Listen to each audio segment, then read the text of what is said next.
Flash आ रहा है।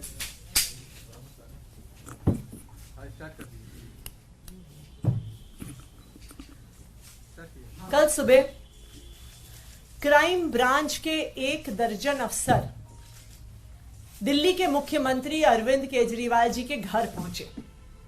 Crime branch का एक तथाकथित नोटिस लेके पहुंचे। कहते हैं कि ये नोटिस हम दिल्ली के मुख्यमंत्री अरविंद केजरीवाल जी के हाथ में ही देंगे। आज सुबह वही आधा दर्जन क्राइम ब्रांच के अफसर मेरे घर पहुंचे। 2-3 घंटे तक वहां पे इंतजार किया। कभी अंदर गए, कभी बाहर गए, कभी घर के पीछे के दरवाजे पे गए, कभी आगे के दरवाजे पे आए। कहते हैं जी क्राइम ब्रांच का नोटिस है और नोटिस सीधा मंत्री जी के हाथ में देंगे। वैसे तो जो बेचारे क्राइम ब्रांच के अफसर आए, हमें उन बेचारों पे के दया ही आती है। दया इसलिए आती है कि जब पुलिस में आए होंगे, प्रमोशन के बाद इंस्पेक्टर बने होंगे, एसीपी बने होंगे, तो तब सोचा होगा कि पुलिस में आके देश की सेवा करेंगे। तब सोचा होगा महिलाओं की सुरक्षा करेंगे। तब सोचा होगा देशवासियों के लिए कुछ करेंगे। लेकिन आज उन बेचारों को टीवी की एक प्राइम टाइम नौटंकी बना के छोड़ दिया है उनके राजनीतिक आकाओं ने। जब वो बेचारे दिल्ली पुलिस वाले, क्राइम ब्रांच वाले बार बार कहते हैं, कल जैस्मिन जी की उनसे सीएम रेजिडेंस के सामने कुछ बातचीत हुई नोटिस को लेके, तो कहते हैं नहीं नहीं नहीं नहीं नहीं, हम मीडिया के सामने नहीं बात कर सकते, हम मीडिया के सामने नहीं बात कर सकते, अंदर आओ, हम मीडिया के सामने नहीं बात कर सकते। तो पूरे दिल्ली में, पूरे देश में क्या मैसेज जाता है? मैसेज जाता है कि दिल्ली पुलिस वाले डरपोक हैं, दिल्ली पुलिस वाले कायर हैं। ये कितने दुख की बात है कि दिल्ली पुलिस के जाबाज सिपाहियों की इमेज आज एक डरपोक इंसान, एक कायर की कर दी गई है, जो मीडिया के सामने बातचीत भी नहीं कर सकता। आप ये सोचिए कि दिल्ली के क्रिमिनल्स क्या सोचेंगे कि भाई इन दिल्ली पुलिस वालों से डरना जो 2-4 कैमरामैन से डरते हैं।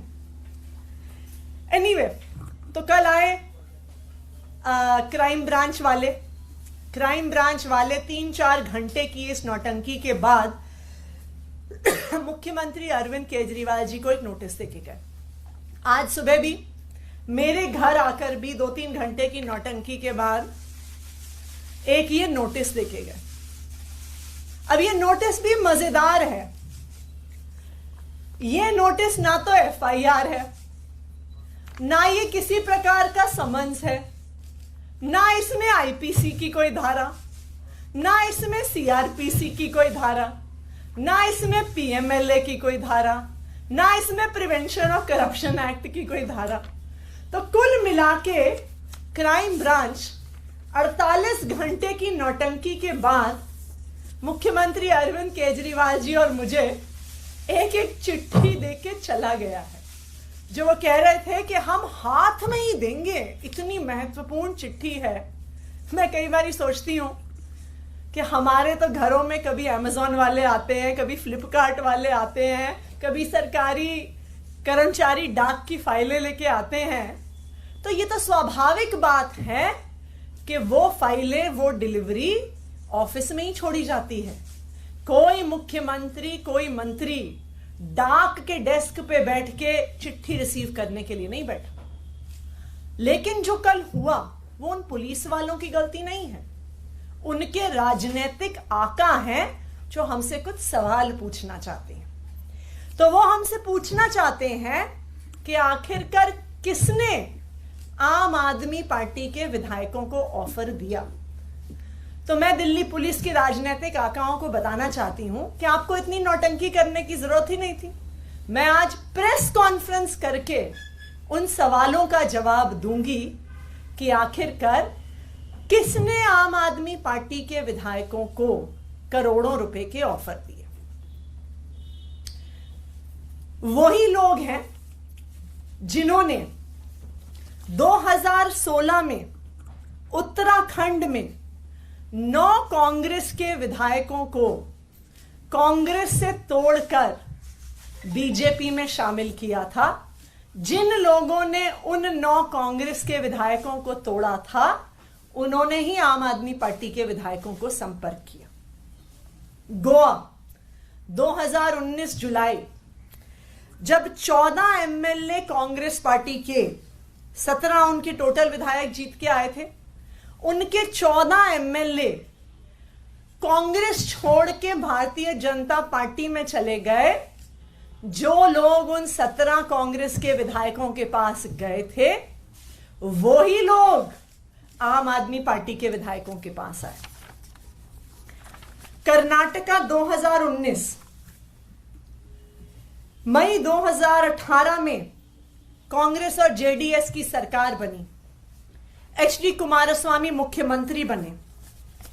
जुलाई 2019 में कांग्रेस और जेडीएस के 17 विधायक टूटकर भारतीय जनता पार्टी में चले गए।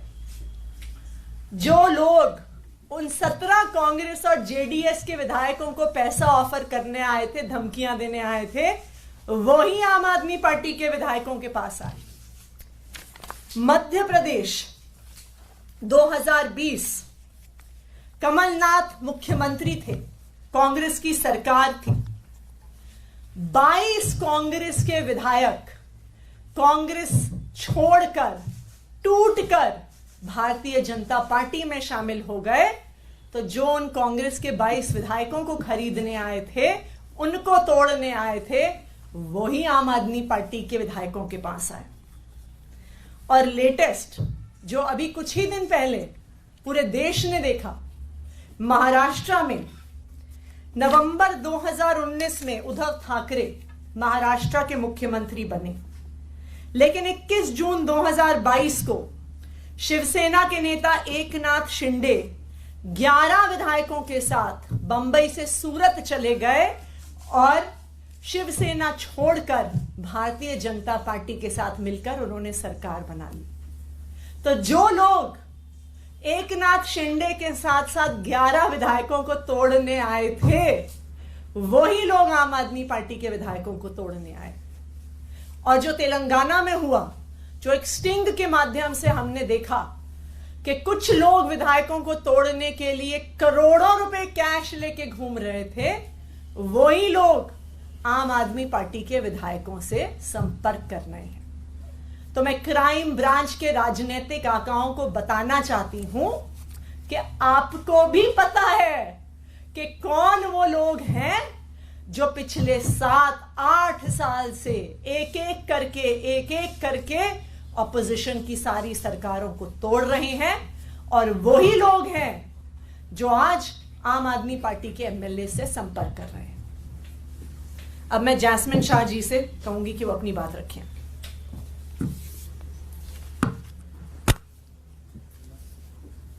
दोस्तों, आप सबने कल देखा कैसे मुख्यमंत्री अरविंद केजरीवाल जी के आवास के बाहर जब क्राइम ब्रांच, दिल्ली पुलिस के क्राइम ब्रांच के दर्जन करीब ऑफिसर, जिसमें कई सीनियर ऑफिसर खड़े थे, उनकी टीम पहुंचने के पहले सारी मीडिया वहां पे पहुंच गई थी।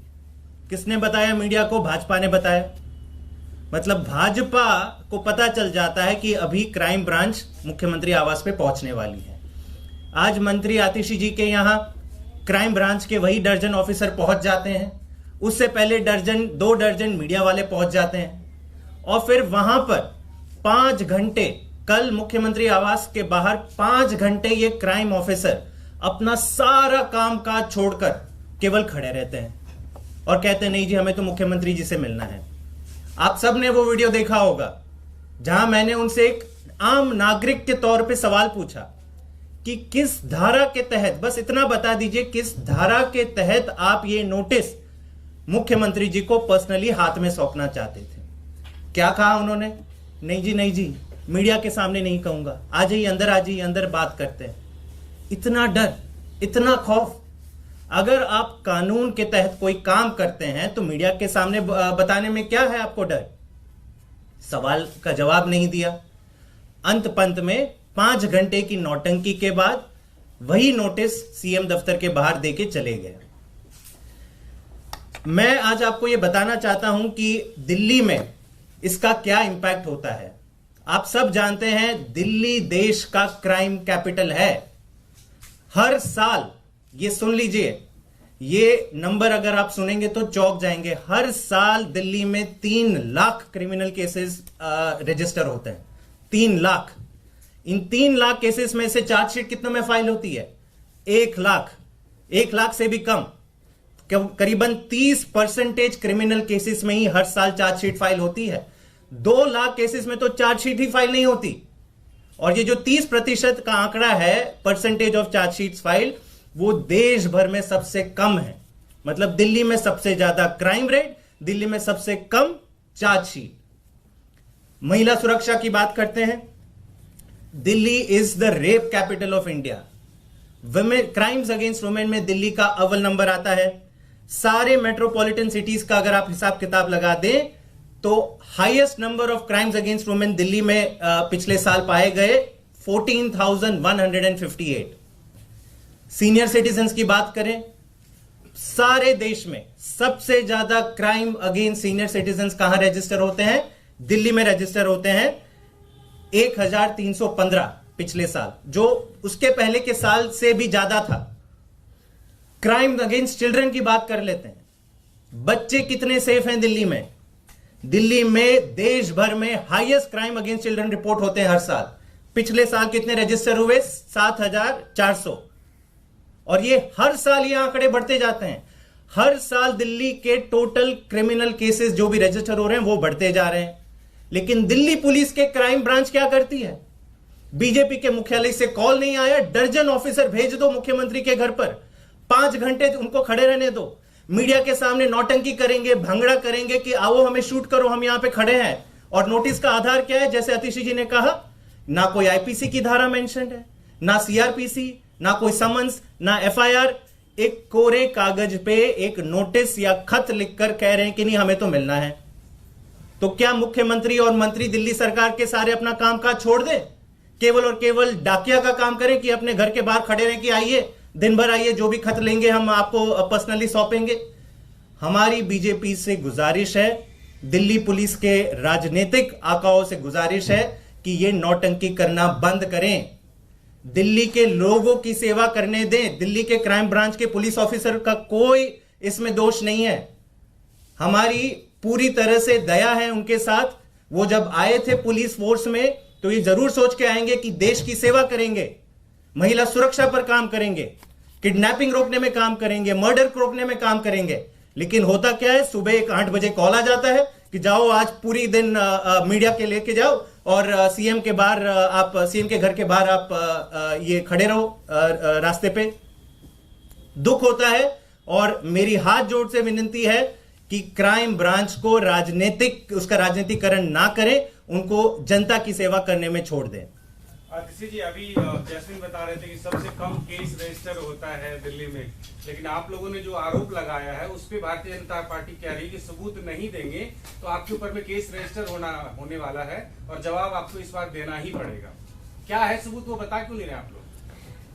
देखिए, हम तो बता रहे हैं कि कौन लोग आए थे। हम तो बता रहे हैं कि वही लोग आए थे जो गोवा में गए थे, वही लोग आए हैं जो कर्नाटका गए थे, वही लोग आए हैं जो तेलंगाना गए थे, वही लोग आए हैं जो मणिपुर गए थे, वही लोग आए हैं जो अरुणाचल प्रदेश गए थे। तो इसलिए ये कोई छुपी हुई बात ही नहीं है कि कौन आया था विधायकों की खरीद फरोख्त करने के लिए।